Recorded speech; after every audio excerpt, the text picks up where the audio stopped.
এই খাল খনন করেছিলেন জিয়াউর রহমান 1981 সালে, নিজে হেলিকপ্টার দিয়ে এসেছিলেন।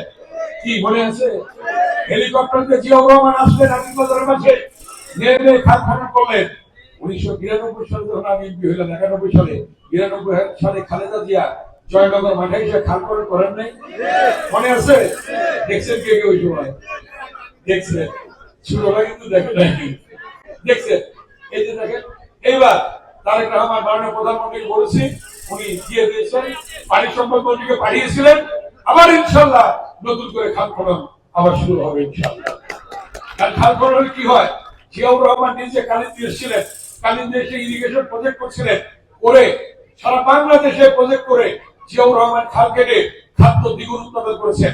1972 থেকে 75 পর্যন্ত যেমন খাদ্য চাল আমদানি করা হতো, আর জিয়াউর রহমান এই খাল খনন করে ইরিগেশন প্রোগ্রাম করে প্রজেক্ট করে তিনি কি করলেন? চাল দ্বিগুণ উৎপাদন করে রপ্তানি শুরু করলেন। ঠিক কিনা কথাটা? অতএব আমরা সেই কাজের মানুষ, সেই কাজের সেবক।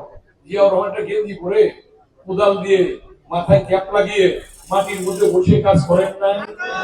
আপনারা জিয়াউর রহমানের সৈনিক হিসাবে, জিয়াউ পরিবারের সৈনিক হিসাবে আপনারা করবেন না? এমপি হয়ে গেছি, কিছু হয়ে গেছে নাকি?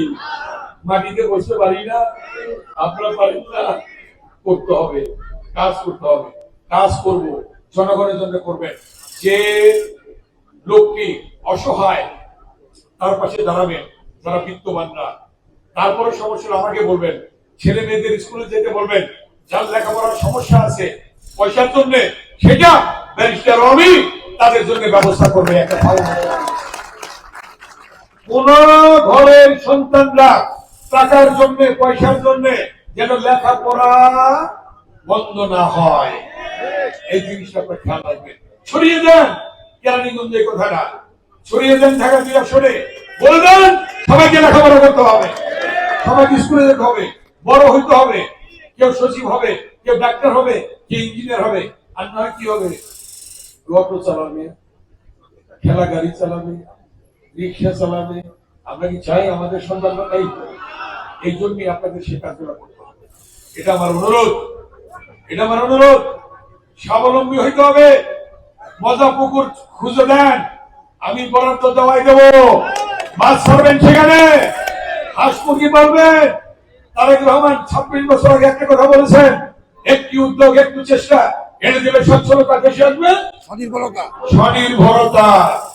জিয়াউর রহমানের স্বপ্ন ছিল স্বনির্ভর বাংলাদেশ, খালেদা জিয়ার স্বপ্ন ছিল স্বনির্ভর বাংলাদেশ, তারেক রহমানের স্বপ্ন স্বনির্ভর বাংলাদেশ, আত্মনির্ভর বাংলাদেশ। সেই বাংলাদেশ তৈরি করার জন্য আমাদের সকলকে একযোগে, একসঙ্গে হিংসা বিদ্বেষ ভুলে গিয়ে ঐক্যবদ্ধ ভাবে আমাদের কাজ করতে হবে।